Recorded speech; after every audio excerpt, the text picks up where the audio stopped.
Municipality Palvancha municipality కలిపి corporation చేస్తున్నట్టున్నారు. నేను ధన్యవాదాలు ముఖ్యమంత్రి గారికి, అలాగే ఇతర మంత్రులు మా తుమ్మల గారు, బట్టి గారు, మా శ్రీనివాసరెడ్డి గారు, లేకపోతే ఇతర మంత్రివర్గ సహచరులకు ధన్యవాదాలు తెలియజేస్తూనే దానిలో ఒక ఇబ్బంది వస్తుంది. గ్రామాలు తీసుకొచ్చి ఇప్పుడు సీతక్క గారి మునుగులో కూడా అదే ప్రాబ్లం ఆమె కూడా వస్తుంది.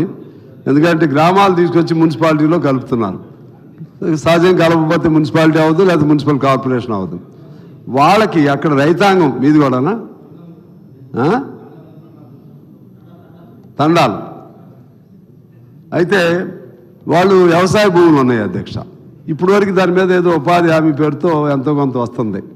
అటువంటి వాటి మీద ఏదో ఒక పాలసీ తీసుకుని అక్కడ వరకు ఆ ఉపాధి హామీనా ఇంకో పద్ధతి ఆ గ్రామాల్లో వాళ్ళకి ఒకటి ఏర్పాటు చేయాలి. అలా పట్టణంలో పేదలకు కూడా దానిలాగా ఒకటి ఏర్పాటు చేయాల్సిన అవసరం ఉందని నేను మీ ద్వారా కోరుతున్నాను అధ్యక్ష.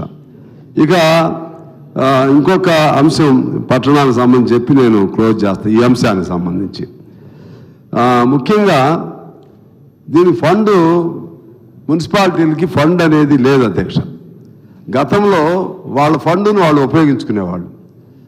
తర్వాత ఏమొచ్చిందంటే ఈ 10 ఏళ్ల కాలంలో వాళ్ళు పన్నులు ట్యాక్సులు వసూలు చేస్తే లేకపోతే వాళ్ళకి వచ్చే డబ్బులు అక్కడ కాకుండా ట్రెజరీ పేరుతో స్టేట్కి తెప్పించుకునేవాళ్ళు అధ్యక్ష. అది మున్సిపాలిటీలోనే అదే పద్ధతి ఉంది సార్. శ్రీధర్ బాబు గారు కొద్దిగానండి. మున్సిపాలిటీల్లో గ్రామాల్లో మనం ఇవ్వాల్సింది డబ్బులు పోయి వాళ్ళ డబ్బులు వాళ్ళు వసూలు చేసుకుంటే ఆ డబ్బులు తీసుకొచ్చి ట్రెజరీ పేరుతో స్టేట్లోకి వస్తున్నాయి. స్టేట్లో వస్తే వీటి వేరే వాటికి ఖర్చు పెట్టుకుంటున్నారు. అందువలన 5 నెలలు 6 నెలలు 5 నెలలు 6 నెలలు జీతాలు ఇవ్వలేని పరిస్థితి అధ్యక్ష. జీతాలు వీళ్ళు కాదు ఇచ్చేది, జీతాల గ్రాంట్ వాళ్ళ నుంచి వాళ్ళే. గవర్నమెంట్ ఏమి జీతాలు ఇవ్వదు.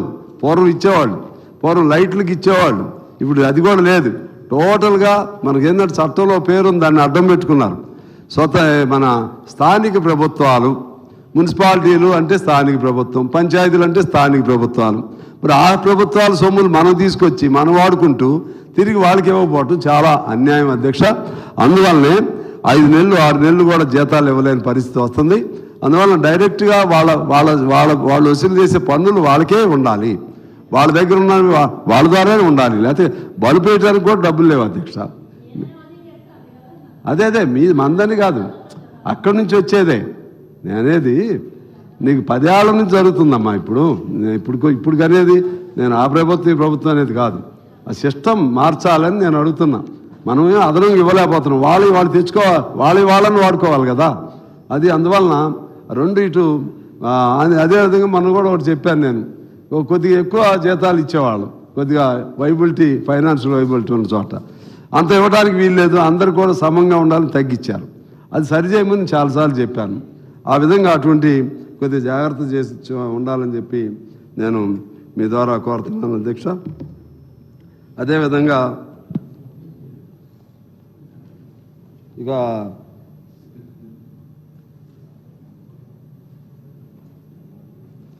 ఈ ఈటీకి సంబంధించే మరి ఏదో పేపర్లో ఒకటి వచ్చింది, మరి నిజం ఒకటి నాకు తెలియదు. నాకు ఇప్పుడు ఎందుకంటే ఇందులో ఇప్పుడు బీసీలది మాట్లాడుకుంటున్నాం, గ్రామీణ అభివృద్ధి బాగా మాట్లాడుకుంటున్నాం, పట్టణాలు మాట్లాడుకుంటున్నాం, అన్ని ఎస్సీది కూడా మాట్లాడుకుంటాం. వీటన్నిటిలో అవుట్సోర్సింగ్ వాళ్ళు ఉన్నారు, వాళ్ళే అవుట్సోర్సింగ్. మరి 1,20,000 మందిని తీసేస్తారంటున్నారు. ఇది పుకార్లా నిజమో నాకు తెలియదు. దానిపైన అట్లా తీసేయకుండా వాళ్ళకి ఇంకా ఏదన్నా ఆసరా కల్పించాలని మనం కోరుతుంటే అసలుగే తీసేస్తే మాత్రం అది గవర్నమెంట్కి చెడ్డ పేరు వస్తుంది. కొద్దిగా జాగ్రత్తగా ఉండవలసిందిగా నేను మీ ద్వారా గవర్నమెంట్ని కోరుతున్నాను అధ్యక్ష. అలాగే గిరిజనులకు సంబంధించి గిరిజనులు సాగు చేసుకుంటున్న భూములపైన గిరిజన ప్రాంతాల్లో కూడా వాళ్ళకి పట్టాలు లేవు. మా సీతక్క గారికి బాగా తెలుసు. ఎందువల్లంటే అటు అవి పోడు భూములు కానీ లేకపోతే పూర్వం ఎప్పుడో పట్టేదారులు వేరే అనే పేరుతో కానీ వాళ్ళకి పట్టాలు లేవు. వాళ్ళకి పట్టాలు లేకపోవటం వల్ల రైతు భరోసా రావట్లేదు, పట్టాలు లేకపోవటం వల్ల రైతు బీమా రావట్లేదు. ఈవెన్ పంటల బీమా కూడా మన ఆ మధ్య ఏది రైతు బంధు, రైతు బంధు కూడా పట్టాదారుల పేరుతో జమీందారులు జాగీర్దారులు తినేశారు అధ్యక్ష. అందువల్ల దాన్ని ఇమీడియట్గా సరిచేసి ఆయా ప్రాంతాల్లో ఉన్నటువంటి గిరిజనులకి పట్టాలు వచ్చే విధంగా ఇప్పుడు కొత్త రెవెన్యూ దానిలో కాస్తు కాలంలో వాళ్ళందరి పేర్లు ఎవరి సాగులో ఉన్నాయో వాళ్ళ పేర్లు వచ్చే విధంగా చేయాలి.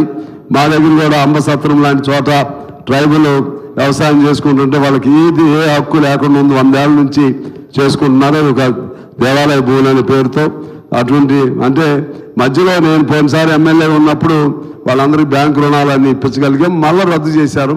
అవన్నీ కూడా ఇప్పుడు చేయాల్సిన అవసరం ఉందని చెప్పి నేను ప్రభుత్వాన్ని కోరుతున్నాను. అదేవిధంగా గిరిజనుల్లో ఏబిసిడి వర్గీకరణ అనేది ఒక just it was a discussion. అది మరి ఎంత మేరకు సాధ్యమైందో, అందులో గిరిజనులు అంటే అందరూ గిరిజనులే, దానిలో కూడా కోయాసు ఇటువంటి వాళ్ళు ఉన్నారు, కొద్దిగా ఇంకా వెనకబాటు ఉన్నవాళ్ళు. ఏమైనా అవకాశం ఉంటే ఆలోచన చేయాల్సిన అవసరం ఉందని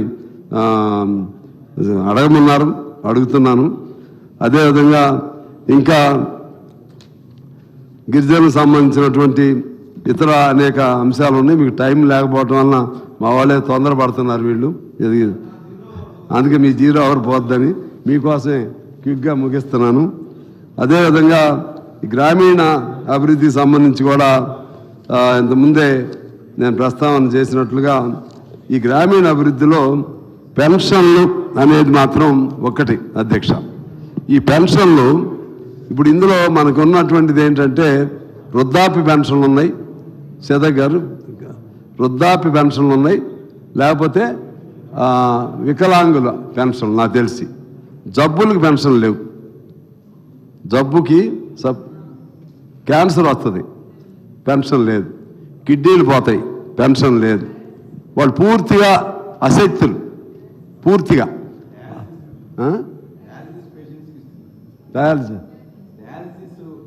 వీళ్ళు పెరాలసిస్ ఉందమ్మా, పక్షవాతం లేదు, అదే ఒక డయాలసిస్ అంద క్యాన్సర్. అంటే జబ్బులో ఉన్నవాళ్ళు అశక్తులుగా ఉన్నటువంటి వాళ్ళకు కూడా పెన్షన్ సౌకర్యం కల్పిస్తే న్యాయంగా ఉంటుందని నేను మీ ద్వారా కోరుతున్నాను అధ్యక్ష. దానిలో 50% అబోవ్ అని ఏదో పెట్టారు.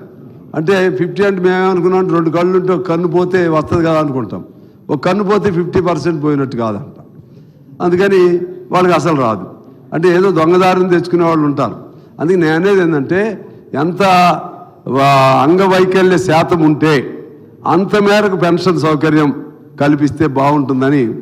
సపోజ్ 20% వచ్చిందనుకోండి, 20% అయినా దాన్ని కల్పించాలి. ఆ వైపుగా మీరు ఆలోచన చేయమని నేను కోరుతా ఉన్నాను. అలాగే ఈ గ్రామీణ అభివృద్ధికి సంబంధించి దీనిలో గ్రామాల్లో శ్మశాన వాటికలు అప్పుడు కొద్దిగా బీఆర్ఎస్ ఉన్నప్పుడు కొద్ది కృషి జరిగింది, ఏమో ఇప్పుడు కూడా లేవు. మరి మీరు కట్టారు, మరి లేవు అంటున్నారు, లేవు కాబట్టి నేను చెప్తున్నాను సార్. అంటే నేను అన్నా మీరు చేసింది నేనేం వద్దా కాదంటలేదు, కానీ అదే సమయంలో ఇంకా మిగిలి ఉన్నవన్నీ చెయ్యాలి కాబట్టి నేను రాసుకుని వచ్చి చెప్తున్నాను ఏమేమి చేయాల్సిన అవసరం ఉందనేది. దాని వైపు కూడా చేయాల్సిన